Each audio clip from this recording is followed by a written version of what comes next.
What's good? What's good? What's good, family? It's your boy Mike again, back with another money strategy video. We're looking at the Harmonic scanner again. I'm going to show you some of the ins and outs and some of the things that you can actually look for when you're trading on this really big product. So before we get into it, make sure you subscribe to my page, turn on that notification bell, be a part of my notification game to know when I post again, and and please leave a comment so I can know and get an idea of whatever, what else you guys want to see. And when I do future videos, I can post more towards that topic or that subject or that concept in general that you want to see more of. So without further ado, let's get right into the video. So what we're looking at now, we're looking at the Harmonic scanner. So we're looking at the Harmonic scanner, and yes, we know it's giving us our entries, it's giving them for our TP1s, TP2s, TP3s, everything is there. But what people forget about is you can still use indicators on the Harmonic scanner. So what we're going to actually do is we're going to go ahead and add the Ichimoku cloud. And I already did an Ichimoku cloud video previously in my previous video. Check it out if you guys want to. But I'm showing you guys how to use it on the Harmonic scanner. So for the inputs, you want these 9, 26, 52, and 26. So you want to keep that there, okay? You want to keep that there. So you're going to go over to styles. We're going to go ahead and take off the conversion line, the baseline, and the lagging span line. And we're going to have the lead 1 green, the lead 2 red, and we're just going to, I'm going to make it a little bit thicker for myself. So we're going to do it that way, and we're going to go ahead and click OK here. So now we got the cloud on here, and it's pretty self-explanatory. So the next indicator that I'm actually going to add is the Bollinger Bands. So I'm going to add the Bollinger Bands right here. Oops, can't even type right. We're going to add Bollinger Bands to this big indicator, and we're gonna go to settings. And for the inputs for the Bollinger Bands, we're not gonna leave it at 20. We're gonna put 200 on it, and then we're gonna take off the background. And now for the medium, we're gonna put we can put purple. We can put purple for the middle line, and for the upper line, we're gonna put red. And for the lower line, we're gonna put green. So we're gonna put green for that too. So now we have it set up. We have it set up right here. These are the two indicators that I'm going to show you guys, and I'm going to show you how powerful it works. So I know, depending on what you like to do, whether you're a big position trader or you like to scalp the market, whatever you want to do, this is kind of going to give you that assistance, give you that extra sauce that you need to catch the move before it happens. So with the Bollinger Bands, this is how you can read the market. You can basically look at these lines as areas of support and resistance. These are big areas in the market where it's reacted in the past, where it kind of picks up on. So you can take entries at these areas. So the main things you want to look for, I know I have this bottom Bollinger Band green, and I know I have this top Bollinger Band red.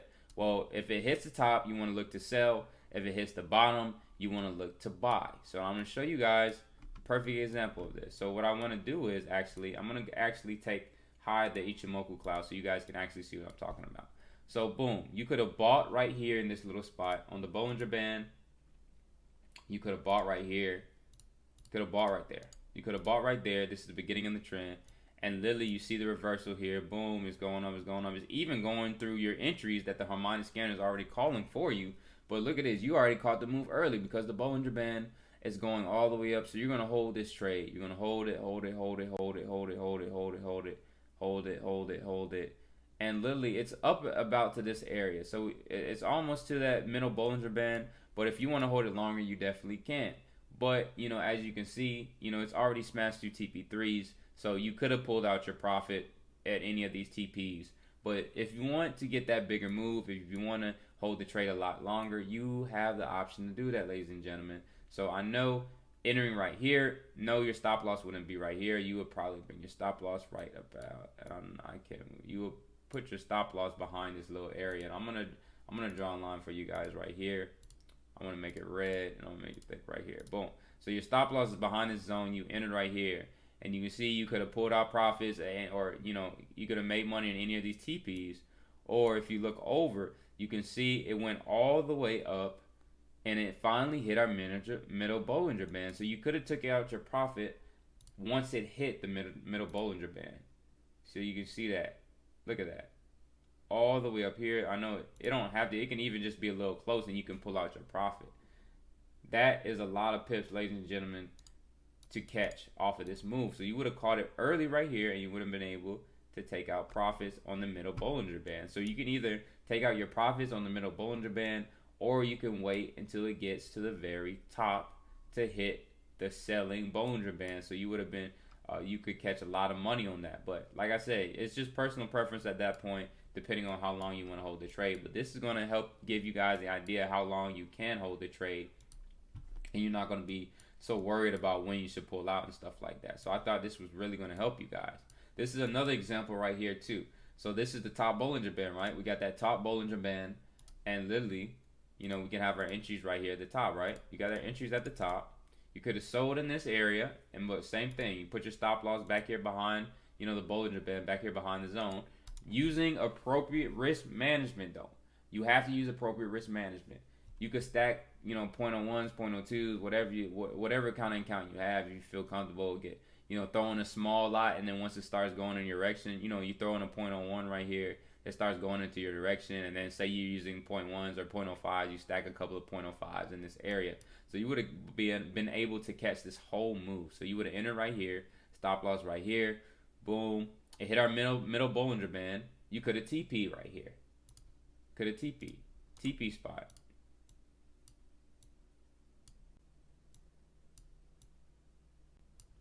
TP.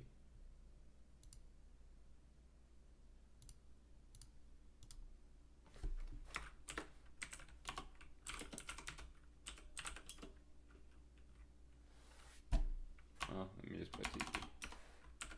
I'm doing a lot for y'all. I'm doing a lot. Take profit. You could have took profit right here on the middle Bollinger Band. Or if you want to hold longer, you could have held. You could have held. You know, by this time, you know, once it retests this middle Bollinger Band and drops again, your stop loss is in profit. You know, you're moving your stop loss in profit. That is definitely something that you can do still. Don't ever take that out of the account. And literally, it's dropping again, and you see it finally hit the bottom Bollinger Band right here. You could have took your profit right here, or you could have held longer. This is another spot where you could have took profit as soon as it hit the you know, the bottom Bollinger Band as well. Then you could have been able to take profit right there, and you would have been able to make money as well. So that's another thing to look for when you're using this thing. So that's another spot right here on this green line, and I'm tweaking right now. I'm tweaking. So boom, that's another spot, another take profit spot, another TP spot right there. And then you could have held longer if you wanted to. So now you have the leverage right now. The market is going into your favor. So now I'm gonna bring on the Ichimoku cloud, like I went over in my videos, guys, and you can see, you know, you caught the move early up here, right? So we knew it was gonna drop because it hit that top Bollinger Band, is wicking on it. So we're looking for a sell entry. So you would have sold, and boom, you see it retested this middle Bollinger Band and retested the cloud. And literally it's dropping. So you see it's under the cloud, it's under the cloud, it's under the cloud, it's under the cloud, it's under the cloud, still under the cloud, still under the cloud. So look at this, all the way down here. You would have been able to catch all of this, or you could just take your profit when it hits the cloud right here, because now, you know, it's hitting that Bollinger Band. Remember, it's always going to bounce off. You want to look to buy when it hits this Bollinger Band, and you want to look to sell when it hits this Bollinger Band. So it's going up, and it finally hits the cloud. You would have been able to take out your profit. So that's definitely something to consider, guys. And, you know, vice versa. You know, for the for the buying momentum, if you were buying right here, and, you know, got above the cloud, got above the cloud. You could have took your profits up here, or it starts coming towards the cloud. So you can either, this is where the TP lines come in too, because remember I told you guys in that harmonic scanner video, these are still lines of support and resistance, the TP1 and TP2, TP3. So you see it kind of bounced off of there, but it didn't keep going in our favor. We kind of noticed that as the market began to you know, make lower highs. So we noticed that lower high, and it came back into the cloud. So we could have took profit right here, or you know, it would have hit our stop loss and profit as we moved it back from here up here and it got up here. We could have did this. Whatever you want to do at that point, it's your personal preference, guys.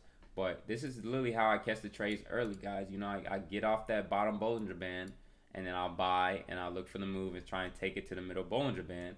Or I'll sell at the top Bollinger Band and I'll try and take this to the middle Bollinger Band or the bottom Bollinger Band, depending on what I'm trying to do. If I'm trying to scalp the market, I use I use a bigger lot size, but not a lot size to the point that it's going to hurt my account.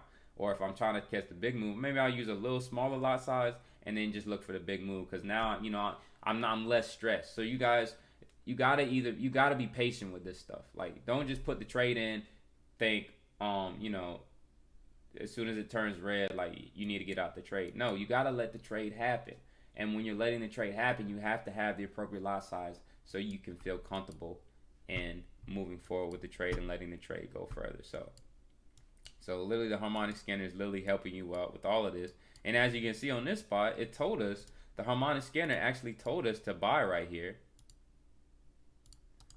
It told us to buy right here. So even the Bollinger Band, remember, we still got the Bollinger Band for that extra confirmation as well. You could have bought, it would have went up, it went up, it went up. It always hits. I guarantee you the majority of the time, it always hits that middle Bollinger Band, guys, and you'll be able to pull out your profit right there. So that's something definitely to take into account. Or if you want to hold for the bigger move, you can do that as well. But the majority of the time, it's going to hit the middle Bollinger Band, and you're going to be able to just take out your profit and be done. So definitely consider that. But remember, long term, just think of it. Scalping, middle Bollinger Band. Long term, top Bollinger Band. That's the way you can kind of look at it. Or even if you're scalping, sometimes you don't even got to catch the whole move. You can catch TP1 and be done. Or catch one candlestick, depending on what lot size you're using. So, but other than that, that is it for this video, guys. Man, big stuff right here. So please subscribe to me to know when I do more of these. And please comment once again so I can see what else you guys are thinking inside of your minds out there. But other than that, I love you guys, and I'll see you in the next video. Peace.